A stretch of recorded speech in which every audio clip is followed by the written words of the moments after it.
Hello friends, आप सभी लोगों का स्वागत है आपके अपने YouTube channel math classes with Javed में। तो फ्रेंड्स, आज हम डिस्कस करेंगे 6 दिसंबर 2024 के मोस्ट इम्पोर्टेंट करंट अफेयर्स के क्वेश्चन को। तो आप इस पूरे सेशन को लास्ट तक जरूर देखिएगा, और अगर आप हमारे चैनल पे पहली बार आए हैं तो चैनल को सब्सक्राइब करना ना भूलें, ताकि हमारे द्वारा कुछ भी अपडेट किया जाए उसका नोटिफिकेशन आपको सबसे पहले मिल सके। और इस वीडियो का पीडीएफ आपको हमारे टेलीग्राम चैनल पे मिल जाएगा, जिसका लिंक वीडियो के डिस्क्रिप्शन में दिया गया है। आप उसे वहां से इजीली डाउनलोड कर सकते हैं। तो चलिए आज के सेशन को करते हैं स्टार्ट। तो पहले हम लोग पिछले दिन यानी 5 दिसंबर के करंट अफेयर्स का क्विक रिवीजन कर लेते हैं। इसमें पहला प्रश्न है, वर्ष 2024 का अंतर्राष्ट्रीय समुद्री सम्मेलन कहाँ आयोजित किया गया है? तो यह चेन्नई में इसको आयोजित किया गया है। रातापानी टाइगर रिजर्व भारत के किस राज्य का 9वां टाइगर रिजर्व बना है? तो मध्य प्रदेश राज्य का अभी हाल ही में रातापानी टाइगर रिजर्व यह मध्य प्रदेश का 9वां टाइगर रिजर्व बना है। न्यायमूर्ति मुर्दू फर्नांडो किस देश के 48वें क्रम के मुख्य न्यायाधीश के रूप में शपथ ली है? तो यह श्रीलंका देश की 48वें क्रम की मुख्य न्यायाधीश के रूप में इन्होंने शपथ ली है। रेड सी फिल्म फेस्टिवल 2024 का चौथा संस्करण कहाँ आयोजित किया जा रहा है? तो यह सऊदी अरब के जिद्दा में इसको आयोजित किया जा रहा है। किस राज्य सरकार ने किसान कल्याण को बढ़ावा देने के लिए रायथू भरोसा योजना प्रारंभ करने की घोषणा की है? तो इस योजना को प्रारंभ करने की घोषणा अभी हाल ही में तेलंगाना राज्य सरकार ने की है। दिसंबर 2024 में सीमा सुरक्षा बल यानी बीएसएफ का 60वां स्थापना दिवस कब मनाया गया है? तो अभी हाल ही में 1 दिसंबर को सीमा सुरक्षा बल यानी बीएसएफ का 60वां स्थापना दिवस मनाया गया है। हाल ही में भारतीय नौसेना दिवस 2024 में कब मनाया गया है? तो 4 दिसंबर को अभी हाल ही में भारतीय नौसेना दिवस 2024 मनाया गया है। हाल ही में किस राज्य को यूनेस्को द्वारा एक प्रमुख विरासत पर्यटन स्थल के रूप में मान्यता मिली है? तो पश्चिम बंगाल राज्य को अभी हाल ही में यूनेस्को द्वारा एक प्रमुख विरासत पर्यटन स्थल के रूप में मान्यता मिली है।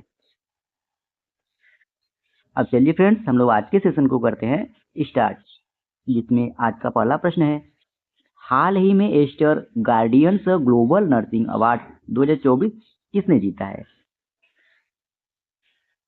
तो इसका सही विकल्प हो जाएगा ए, यानी मारिया विक्टोरिया युआन ने अभी हाल ही में Aster guardians global nursing award 2024 जीता है।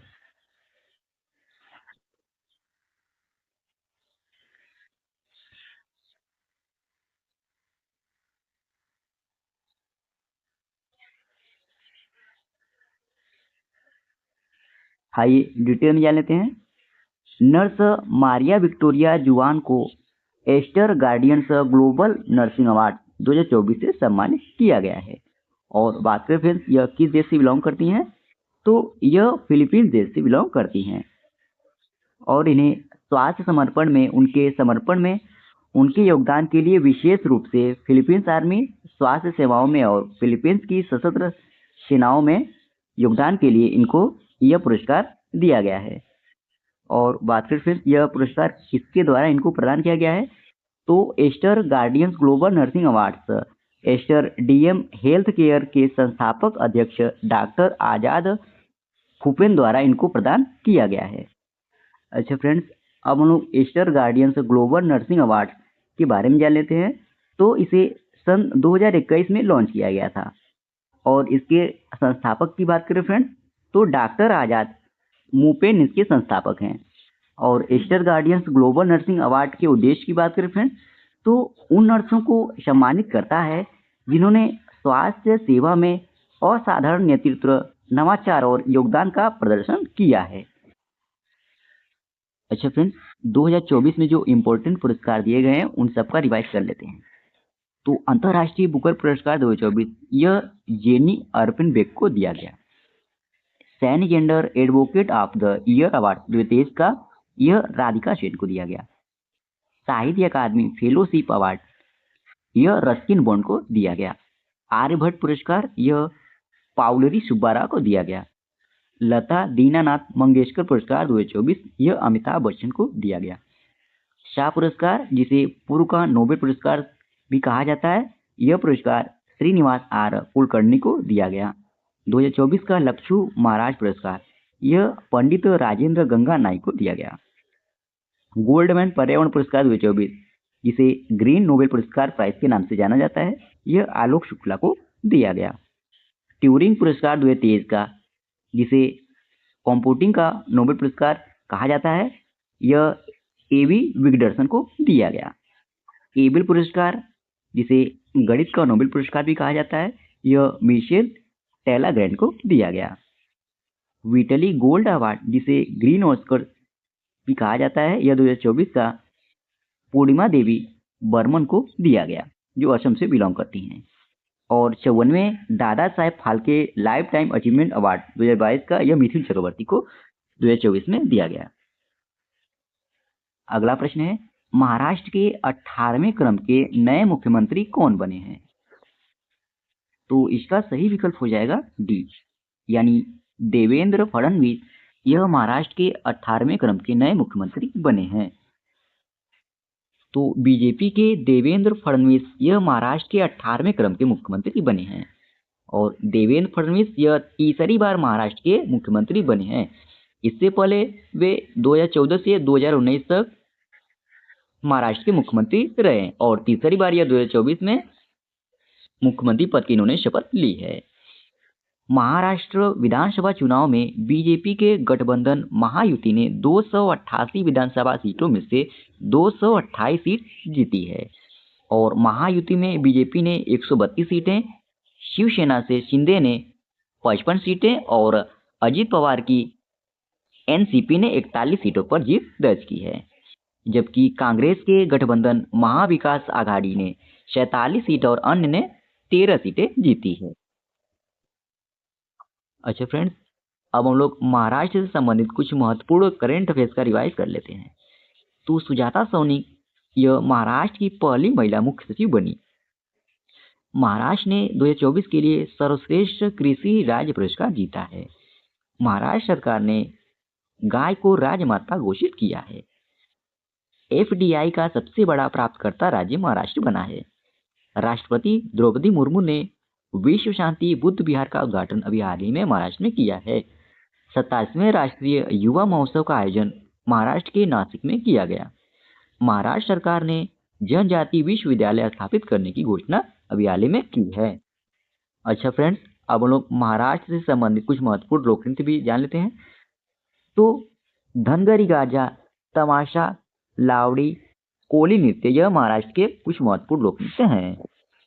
और महाराष्ट्र में कौन कौन से नेशनल पार्क है उसको भी डिस्कस कर लेते हैं। तो ताड़ोबा राष्ट्रीय उद्यान, नावेगांव बांध राष्ट्रीय उद्यान, संजय गांधी राष्ट्रीय उद्यान, गुगामल राष्ट्रीय उद्यान, चांदोली राष्ट्रीय उद्यान, पंडित जवाहरलाल नेहरू राष्ट्रीय उद्यान यह महाराष्ट्र के कुछ प्रमुख नेशनल पार्क हैं। अच्छा फ्रेंड्स, महाराष्ट्र के बारे में जान लेते हैं। तो इसकी स्थापना 1 मई सन 1960 में हुई थी और महाराष्ट्र की राजधानी मुंबई है। महाराष्ट्र के वर्तमान मुख्यमंत्री देवेंद्र फडणवीस हैं, जिन्होंने अभी हाल ही में 5 दिसंबर को शपथ ली है। और महाराष्ट्र के राज्यपाल की बात करें फ्रेंड तो सीपी राधाकृष्णन है। और महाराष्ट्र की विधानसभा परिषद में टोटल सीटों की संख्या कितनी है? 78 सीटें हैं। विधानसभा में सीटों की संख्या कितनी है? 288 सीटें हैं। राज्यसभा में सीटों की संख्या कितनी है? तो 19 सीटें हैं। और ये फ्रेंड्स महाराष्ट्र का मैप। अगला प्रश्न है, नेटुम्बोयो नंदी नतैदवा किस देश की पहली महिला राष्ट्रपति बनी है? इसका सही विकल्प हो जाएगा ए, यानी नंदी नतैदवा यह नामीबिया देश की पहली महिला राष्ट्रपति बनी है। आइए डिटेल में जान लेते हैं। नेटुम्बो नंदी नतैदवा यह नामीबिया की पहली महिला राष्ट्रपति बनी है और हाल ही में हुए राष्ट्रपति चुनाव में नेटुम्बो नंदी नतैदवा को 57% वोट प्राप्त हुए और यह नामीबिया की 8वीं क्रम की राष्ट्रपति बनी है।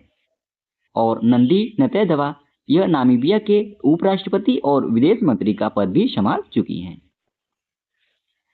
अच्छा फ्रेंड्स, अब हम लोग नामीबिया के बारे में जान लेते हैं। तो बात करें फ्रेंड्स, नामीबिया की राजधानी कहाँ है? विंड हुक है। और नामीबिया की मुद्रा क्या है? तो नामीबियाई डॉलर है। और नामीबिया के पड़ोसी देशों की बात करें फ्रेंड्स, तो नामीबिया के 4 पड़ोसी देश हैं, जिसमें उत्तर में अंकोला, पूर्व में बोत्सवाना, दक्षिण में दक्षिण अफ्रीका और उत्तर पूर्व में नामीबिया स्थित है। और फ्रेंड्स, नामीबिया दुनिया में सबसे कम आबादी वाला देशों में से एक है। और ये फ्रेंड्स नामीबिया देश का मैप। अच्छा फ्रेंड्स, क्वेश्चन का टाइप हमारा राष्ट्रपति से रिलेटेड था। तो जो अभी नए राष्ट्रपति बने हैं उन सबका हम लोग रिवाइज कर लेते हैं। तो श्रीलंका के नए राष्ट्रपति अनुरा कुमारा दिशानायके बने हैं। अमेरिका के नए राष्ट्रपति डोनाल्ड ट्रंप बने हैं। वेनेजुएला के नए राष्ट्रपति निकोलस मादुरो बने हैं। और रवांडा के नए राष्ट्रपति पॉल कागामे बने।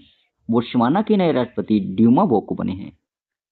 लिथुआनिया के नए राष्ट्रपति गितासन नौसेदा बने हैं। आइसलैंड के नए राष्ट्रपति हल्ला टॉमस डोटी बनी हैं। और मैक्सिको की पहली महिला राष्ट्रपति क्लाउडिया शिम्बा बनी हैं। स्लोवाकिया के नए राष्ट्रपति पीटर पेलेग्रिनी बने हैं। इंडोनेशिया के नए राष्ट्रपति प्राबोवो सुबियांतो बने हैं। पनामा के नए राष्ट्रपति जोश राउल मुलिनो बने हैं। चाड के नए राष्ट्रपति इद्रिस डेबी बने हैं। और अल्जीरिया के नए राष्ट्रपति अब्देलहमदजीद तेब्बौने बने। अगला प्रश्न है, टर्नर पुरस्कार 2024 किसने जीता है? तो इसका सही विकल्प हो जाएगा बी, यानी जसलीन कौर ने अभी हाल ही में टर्नर पुरस्कार जीता है। यहाँ पर मिस टाइप हो गया फ्रेंड्स, आपको पीडीएफ में प्रोवाइड करा दिया जाएगा। आइए डिटेल में जान लेते हैं। स्कॉटलैंड की कलाकार जसलीन कौर ने ब्रिटेन के प्रमुख कला पुरस्कार टर्नर पुरस्कार जीता है। और जसलीन कौर को उनकी प्रदर्शनी अल्टर के लिए यह सम्मान दिया गया है। और इन्हें पुरस्कार के तौर पर 32,000 अमेरिकी डॉलर मिले हैं। और फ्रेंड्स, 1984 में स्थापित टर्नर पुरस्कार हर साल किसी ब्रिटिश कलाकार को असाधारण प्रदर्शनियों या परियोजनाओं के लिए दिया जाता है। अच्छा फ्रेंड्स, 2024 में जो प्रमुख पुरस्कार प्रदान किए गए हैं उनका रिवाइज कर लेते हैं। तो जीना जस्टिस को कैम्ब्रिज समर्पित शिक्षक पुरस्कार प्रदान किया गया। पंडित राजेंद्र गंगानी को लक्षु महाराज पुरस्कार प्रदान किया गया। एआई एंकर सना को ग्लोबल मीडिया अवार्ड मिला। आलोक शुक्ला को गोल्डमैन पुरस्कार दिया गया। पाउलुरी सुब्बा राव को आर्यभट्ट पुरस्कार प्रदान किया गया। अमिताभ बच्चन को लता दीनानाथ मंगेशकर पुरस्कार प्रदान किया गया। रतन टाटा को किस मानवतावादी सम्मान 2021 से सम्मानित किया गया? नोवाक जोकोविच को लॉरियस वर्ल्ड स्पोर्ट्स अवार्ड 2024 प्रदान किया गया। अगला प्रश्न है, हाल ही में 29वां CCI भागीदारी शिखर सम्मेलन का आयोजन कहाँ किया गया है? तो इसका सही विकल्प हो जाएगा ए, यानी नई दिल्ली में अभी हाल ही में 29वां CCI भागीदारी शिखर सम्मेलन का आयोजन किया गया है। आइए डिटेल में जान लेते हैं। 29वां CCI भागीदारी शिखर सम्मेलन नई दिल्ली में आयोजित हुआ और विदेश मंत्री एस जयशंकर ने इस कार्यक्रम में भारत का प्रतिनिधित्व किया है।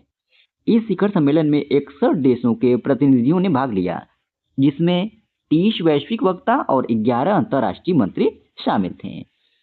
और इस कार्यक्रम के उद्देश्य की बात करें तो इस कार्यक्रम का उद्देश्य साझेदारी को मजबूत करना था, जिससे एक अस्थायी भविष्य के लिए वैश्विक सहयोग को बढ़ावा मिले।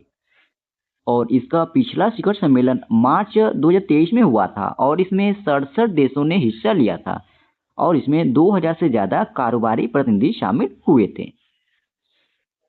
और CCI की बात करें फ्रेंड्स, तो इसका full form confederation of India industries होता है, जिसे हिंदी में भारतीय उद्योग परिसंघ कहा जाता है। और यह भारतीय उद्योग परिसंघ एक गैर सरकारी व्यापार संगठन और वकालत समूह है और इसकी स्थापना 1895 ईस्वी में हुई थी। और इसके वर्तमान अध्यक्ष और प्रबंध निदेशक श्री संजीव पुरी हैं। और इसके उपाध्यक्ष की बात करें तो आर मुकुंदन है और इसका मुख्यालय नई दिल्ली में स्थित है। अगला प्रश्न है, कौन सा देश 2025 में दृष्टिहीन महिला T20 विश्व कप की मेजबानी करेगा? तो इसका सही विकल्प हो जाएगा बी, यानी अपना भारत देश यह 2025 में दृष्टिहीन महिला T20 विश्व कप की मेजबानी करेगा। तो भारत 2025 में पहली बार दृष्टिहीन महिला T20 विश्व कप की मेजबानी करेगा और यह निर्णय विश्व दृष्टिहीन क्रिकेट परिषद यानी WBCC की 26वीं वार्षिक आम बैठक मुल्तान पाकिस्तान में लिया गया और आगामी पुरुष T20 विश्व कप फॉर द ब्लाइंड अब 2027 में इसको आयोजित किया जाएगा। और फ्रेंड्स, अभी हाल ही में दृष्टिहीन पुरुष T20 विश्व कप आयोजित किया गया जिसमें पाकिस्तान ने बांग्लादेश को 10 विकेट से हराकर यह 2024 का दृष्टिहीन पुरुष T20 विश्व कप अपने नाम किया। अच्छा फ्रेंड्स, अब हम लोग वर्ल्ड ब्लाइंड क्रिकेट काउंसिल यानी WBCC के बारे में जान लेते हैं।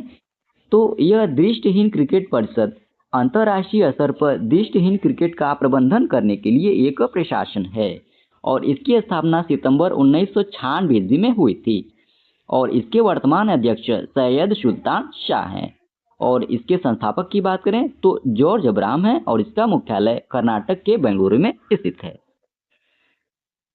अगला प्रश्न है, हाल ही में किस शब्द को Oxford word of the year घोषित किया गया है?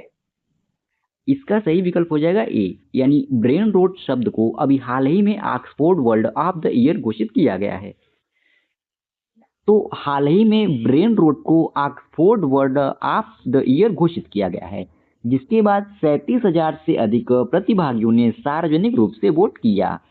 और फ्रेंड्स, ब्रेन रोट तो इसका मतलब तुच्छ सामग्री से अत्यधिक उपयोग के कारण मानसिक स्वास्थ्य में गिरावट है और Oxford word of the year 2024 के लिए ब्रेन रोट शब्द को चुना गया है।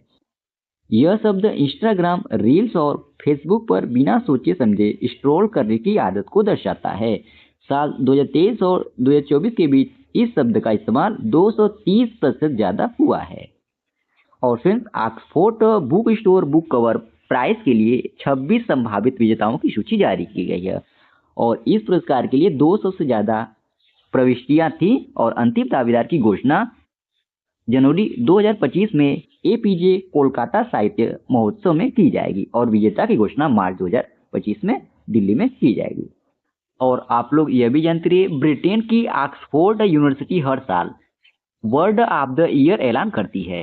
यूनिवर्सिटी की तरफ से उन शब्दों को चुना जाता है जिनकी वर्तमान युग में ध्यान में रखते हुए सबसे ज्यादा की गई है। ऑक्सफोर्ड यूनिवर्सिटी ने 2024 वर्ड ऑफ द ईयर के लिए ब्रेन रोट शब्द चुना है। और फ्रेंड्स, अगर आप दिन भर सोशल मीडिया प्लेटफॉर्म पर स्ट्रोलिंग करते रहते हैं तो आप ब्रेन रोट का शिकार हैं। इस शब्द को अब आधिकारिक मान्यता मिल चुकी है। अगला प्रश्न है, हाल ही में विश्व मृदा दिवस कब मनाया गया है? तो इसका सही विकल्प हो जाएगा ए, यानी 5 दिसंबर को अभी हाल ही में विश्व मृदा दिवस मनाया गया है। और विश्व मृदा दिवस 2024 की थीम की बात करें तो मिट्टी की देखभाल, माप, निगरानी, प्रबंधन यह वर्ष 2024 की विश्व मृदा दिवस की थीम है। और विश्व मृदा दिवस के उद्देश्य की बात करें तो खाद्य सुरक्षा, कृषि के साथ साथ जलवायु परिवर्तन के शमन, गरीबी उन्मूलन और सतत विकास के लिए मिट्टी के महत्व के बारे में दुनिया भर में जागरूकता बढ़ाना है। और संयुक्त राष्ट्र महासभा के 68वें सत्र द्वारा 20 दिसंबर 2013 को 5 दिसंबर को विश्व मृदा दिवस के रूप में मान्यता देने के बाद अंतर्राष्ट्रीय मृदा वर्ष 2015 को घोषित किया गया था। और मृदा वैज्ञानिकों के अंतर्राष्ट्रीय संघ ने 2015 से 2024 को मृदा का अंतर्राष्ट्रीय दशक घोषित किया था। अच्छा फ्रेंड्स, नवंबर 2024 में जितने भी इम्पोर्टेंट डे मनाए गए हैं उन सब का रिवाइज कर लेते हैं।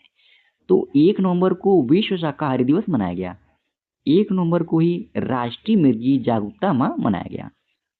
1 नवंबर को ही सतर्कता जागरूकता सप्ताह मनाया गया और यह 30 अक्टूबर से 5 नवंबर मनाया गया। और 5 नवंबर को विश्व सुनामी जागरूकता दिवस मनाया गया। 7 नवंबर को राष्ट्रीय कैंसर जागरूकता दिवस मनाया गया। 10 नवंबर को शांति और विकास के लिए विश्व विज्ञान दिवस मनाया गया।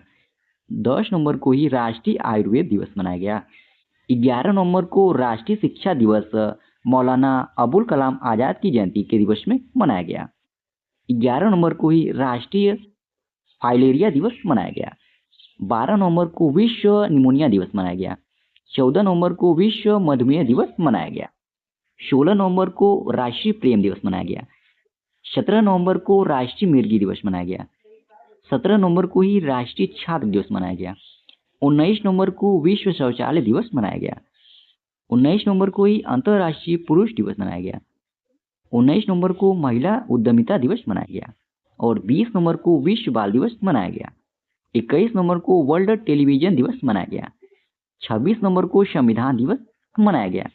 26 नवंबर को ही राष्ट्रीय दुग्ध दिवस मनाया गया।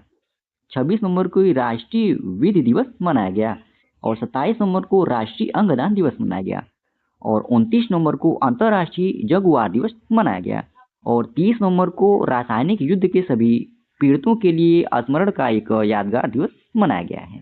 तो ये थे फ्रेंड्स नवंबर 2024 के कुछ इम्पोर्टेंट डे। तो फ्रेंड्स इसी प्रश्न के साथ ही ये आज का हमारा डेली करंट अफेयर्स का सेशन समाप्त होता है। आशा करते हैं आज का आपको सेशन अच्छा लगा होगा और इस वीडियो का पीडीएफ आपको हमारे टेलीग्राम चैनल पे मिल जाएगा, जिसका लिंक वीडियो के डिस्क्रिप्शन में दिया गया है। आप उसे वहां से इजीली डाउनलोड कर सकते हैं। और फ्रेंड्स अगर आप हमारे चैनल पे पहली बार आए हैं तो हमारे चैनल को सब्सक्राइब करना ना भूलें, ताकि हमारे द्वारा कुछ भी अपडेट किया जाए उसका नोटिफिकेशन आपको सबसे पहले मिल सके। तो आज के लिए फ्रेंड्स इतना ही। जय हिंद, वंदे मातरम।